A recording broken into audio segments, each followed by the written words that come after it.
హోమగుండం చుట్టూ తిరుగుతున్న దేవి పొరపాటున ఆ హోమగుండంలో పడిపోయింది. అప్పుడు ఎవరో ఒక అమ్మాయి దేవిని కాపాడింది. కాని కాలు జారి ఆ అమ్మాయి మంటల్లో పడిపోయింది. అప్పుడు వెనుక నుంచి ఎవరో దేవికి స్పృహ కోల్పోయేలా చేశారు. ముఖం కూడా కనిపించకుండా చేశారు. దేవి స్పృహ కోల్పోయిన తర్వాత ఎవరో గుర్తు తెలియని వ్యక్తి కిడ్నాప్ చేసి అక్కడి నుంచి తీసుకెళ్లిపోయారు.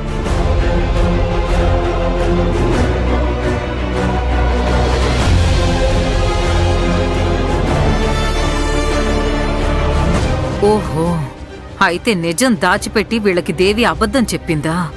నేను దానికి రౌడీతో తాళి కట్టించబోయింది. అక్కడ్నుంచి తప్పించుకుంటుంటే నా కార్లతో వెంబడించింది. అది లారీని గుద్దుకుని పడిపోయింది. ఏది నా కొడుకులతో చెప్పలేదా? అయితే నా కొడుకులకి నిజం తెలీదా? అయితే మన గురించి దేవి ఏమీ చెప్పలేదా?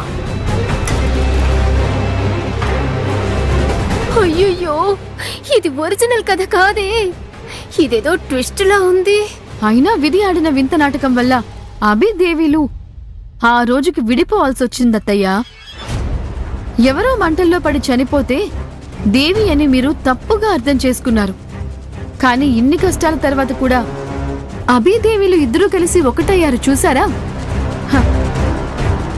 అయితే అది దేవుడి లీలే కదా అత్తయ్య. అత్తయ్య, దేవి అప్పుడు జరిగిన కథంతా నాకు పూర్తిగా చెప్పేసింది. తను గర్భంతో ఉందని తెలియగానే వాళ్ళమ్మా నాన్న తనని వెలివేశారంట. పాపం, కడుపులో బిడ్డని మోస్తూ మెడలో తాళి కూడా లేకుండా ఎక్కడికని వెళ్తుంది అత్తయ్య. మీరు మంచివారు.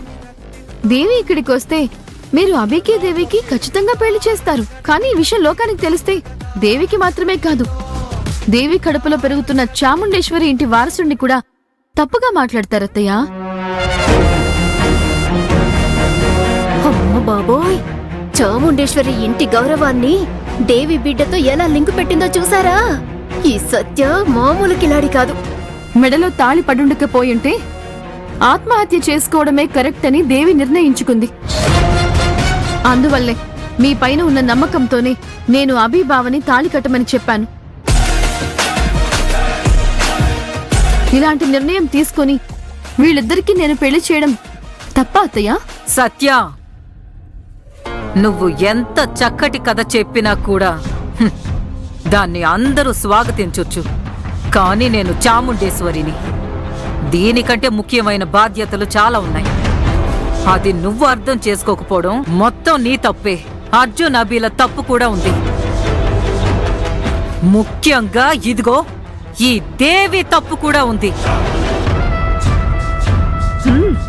పెద్దవాళ్ళుగా మేమెందుకున్నట్టు? చిన్నవాళ్ళు మీరే అన్ని డిసైడ్ చేసేస్తారా? మీరు పెద్ద పెద్ద చదువులు చదివుండొచ్చు, చాలా స్మార్ట్ కూడా అయ్యుండొచ్చు. కానీ పెద్దవాళ్ళు ఇంట్లో ఉంటే వాళ్ళని గౌరవించి వాళ్ళ మాట విని వాళ్ళు చూపించిన దారిలోనే నడవాలి. ఇదంతా చదువుకున్న మీకే తెలియకపోతే ఎలా అమ్మా? అది పొగరని ఊరు జనం అంటారు. పెళ్ళనేది ఇద్దరు వ్యక్తులకు సంబంధించిన విషయం కాదు. అలా అనుకోవడం మీ అందరి మూర్ఖత్వం అవుతుంది. ఇది 2 కుటుంబాలకి సంబంధించిన విషయం. దేవి వాళ్ళ అమ్మా నాన్న రేపొచ్చి మాకు తెలియకుండానే మా కూతురుకి మీరు ఎలా పెళ్లి జరిపిస్తారు అని నన్ను అడిగితే అప్పుడు నువ్వు బాధ్యత తీసుకుంటావా? నేనే ఆ బాధ్యత తీసుకోవాల్సి ఉంటుంది. వాళ్ళ ప్రశ్నలకి నేనెలా సమాధానం చెప్పగలను? దేవి కన్న తల్లి వచ్చి గుక్క పెట్టి ఏడ్చి ఎందుకు నా కూతురికి దొంగతనంగా తాళి కట్టి పెళ్లి జరిపించారు? ఇప్పటికే మీ కొడుకు దాని జీవితాన్ని నాశనం చేశాడు. ఇప్పుడు మీరు కూడా కలిసి నాశనం చేశారు అంటే నేను ఆ మాటల్ని ఎలా తట్టుకోగలుగుతాను? అందువల్ల నువ్వు చేసింది తప్పే. కరెక్ట్ వదినా. ఏమో సత్య, నీ పాటికి కొంచెం కూడా బాధ్యత లేకుండా, కొంచెం కూడా బుద్ధి లేకుండా నీ పాటికి నిర్ణయం తీసుకున్నావు. అసలు నువ్వు ఈ ఇంటి కోడలువేనా? అత్త, నువ్వు సైలెంట్ గా ఉండు. అరే నువ్వు వాగర్జున్. వదినకి తెలియకుండా చెయ్యాల్సినవి చేసి నన్ను బెదిరించొద్దు నువ్వు.